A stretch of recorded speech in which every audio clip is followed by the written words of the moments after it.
Today we're battling a heatwave and a massive traffic jam, selling at a flea market, making a couple of big decisions and saying goodbye to a legendary car boot that's closed forever. It's a reminder of how fast life changes and a lesson to me that we can't stand still. The great yellow sun, you spin around, you laugh to yourself, and I see you shine in every color, resting your head in my arms.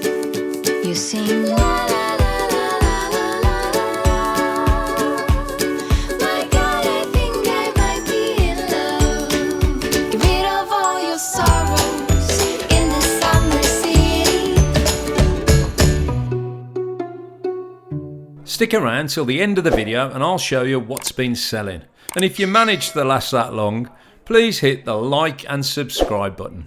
First job of the day, a delivery. Now deliveries are the unglamorous side of this job. Nobody sees the heavy lifting, nobody sees the loading, nobody sees the motorway miles, and nobody sees the traffic jams. What should have been a straightforward run quickly slowed to a crawl as the traffic built up ahead. Still, that's part of the job, and as all dealers know, every sale has to get from seller to buyer somehow. And in this case, the cost of delivering the item to a nearby city outweighed the cost of shipping it by courier.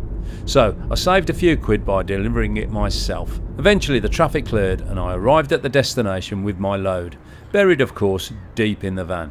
Now why didn't I think of that when I packed it? Probably because I'm an idiot.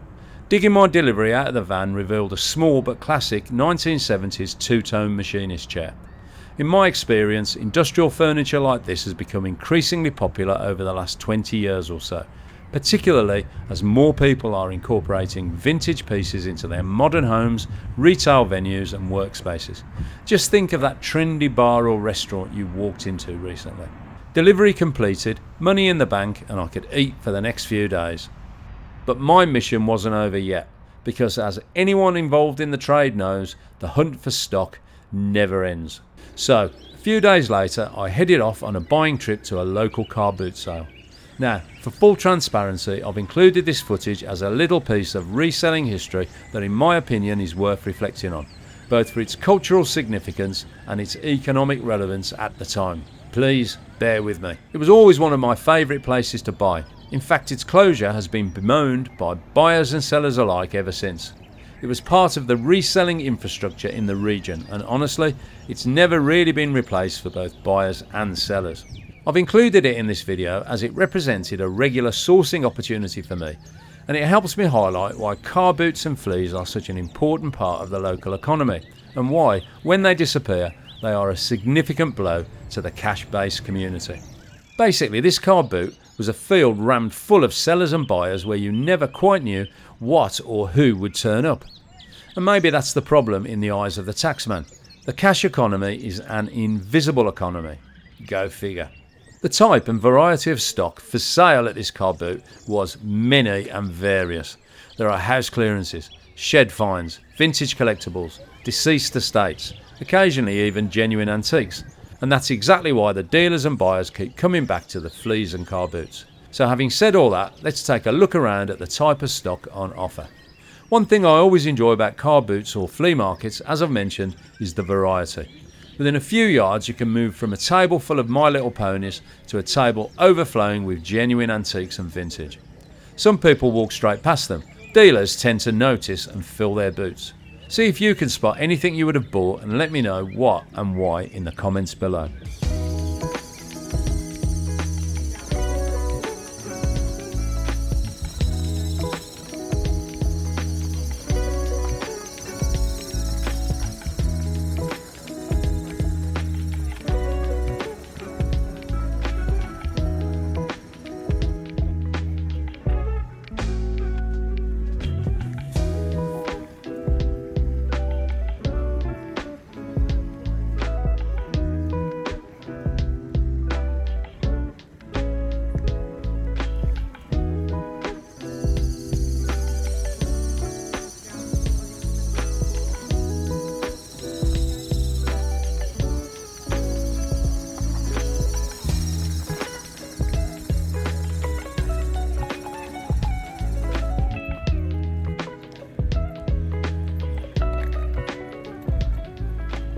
By the end of the morning, I picked up several antique and vintage items that looked really promising.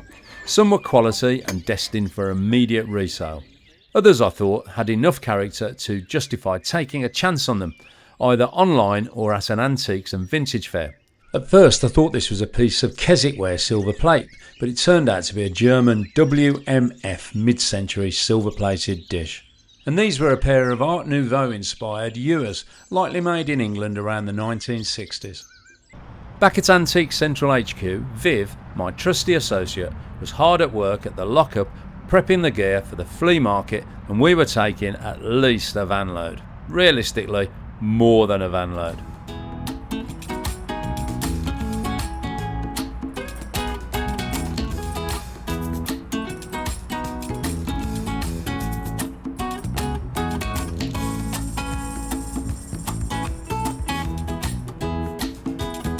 Here's big decision number 1.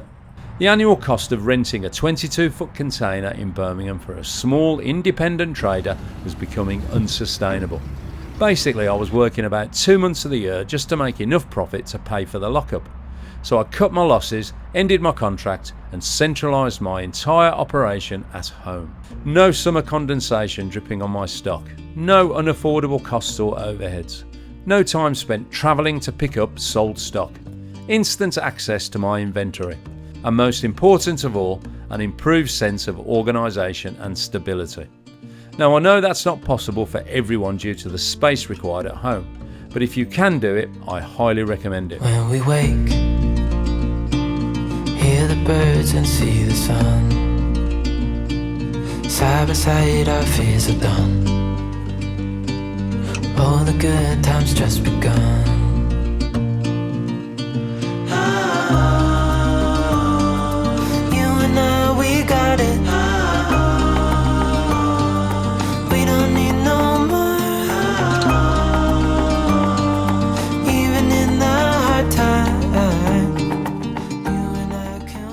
So, back to work. After an entire afternoon spent cleaning, loading, lifting, rearranging, I thought we deserved a quick visit to the local microbrewery for a well-earned beer before heading home for a few hours sleep and setting off to the market at the crack of dawn. One thing new dealers learn quick is that arriving early at markets matters. The earlier the better. By the time we arrived, there was already a big queue to get in. And every vehicle you see in front of us belongs to a fellow dealer who's going to get a better pitch, hoping that today's buyers are carrying plenty of cash and are looking to spend it. Then, all of a sudden, the gates open and the day begins. It's true to say that flea markets can be unpredictable. You either get crowds of people buying, or you get crowds of people who aren't buying. Fortunately, today turned out to be a bit of a goldmine. Within minutes of setting up and the doors opening to the public, we were making sales, then more sales, then even more sales. And I put this down to our secret weapon, possibly the smartest change we've ever made to our pitch, completely changing the design and layout of the tables and tarps. Rather than keeping everything on or to the side of the tables in a predictable, boring layout, Viv brought the stock forward into the aisle and the customer's path by laying out the tarps in front of the tables, creating a kind of horseshoe effect that kept the buyers literally corralled in our pitch. Simple but effective. Why didn't I think of that years ago? There's that idiot thing again. So, how did it go? Well, one item didn't hang around for very long at all. This vintage garden table and chair set sold privately within minutes for £65, delivering a small but very real profit of £25. The interesting thing is that I bought them a few days earlier with the Flea in mind, given it's summer and their garden furniture. What's not to like? When sales go to plan, it always brings a smile to my face, but needless to say, it rarely works out. So, lucky for you, I don't walk round grinning like the proverbial Cheshire cat, you'll be relieved to hear. Meanwhile, at the epicentre of our operation, Crusty the Clown was carrying out his designated duties: security, customer relations, quality control, and apparently sunbathing, as most of his shift was spent lounging around on an Edwardian sun lounger. Although, to be fair, I think he helped with the sale of the spells and potions sign by attracting the buyer's attention to it. What do you think? Let me know in the comments below. Anyway, the punters continued buying throughout the morning, and the day turned out to be one of the most profitable days selling at a flea market I've ever had. Some days the right buyers just walk through the door and you have the stock they're looking for. But I have to admit, for me anyway, it's a rarity when that happens.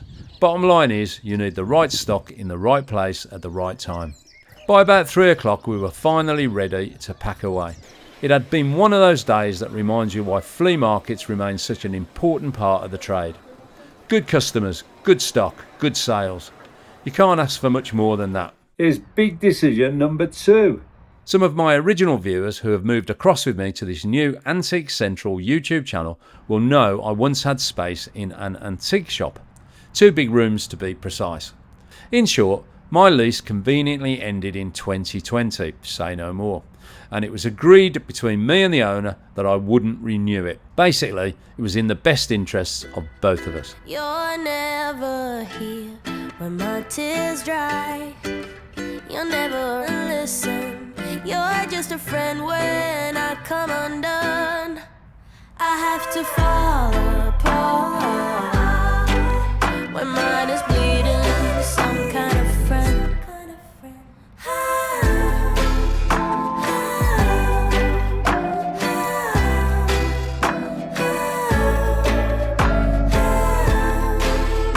As you can imagine, the shop space was serviced by large stock from the container. No shop, no large stock to transport, no van required. Work from home, no storage container required. But there was still one major change I decided to make. I came off eBay due to their extortionate seller and business charges, and I set up my own e-commerce website called, surprisingly, antiquecentral.co.uk. I now have total control of my business for good or bad, and I'm not vulnerable to third-party companies like eBay, Vinted or Etsy closing my account for any reason they come up with. There are other online platforms available. Before finishing the video, I thought I'd show you a few more of the vintage and antique items I've picked up for resale.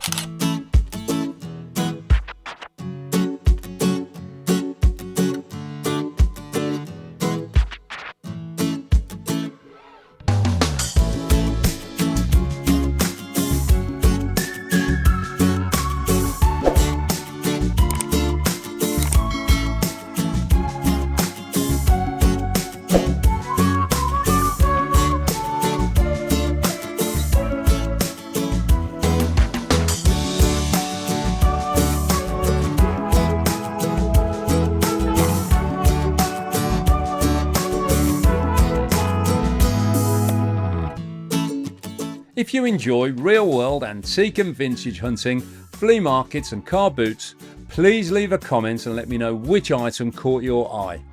You can also check out my latest videos by clicking above. Thanks for watching, and I'll see you next time.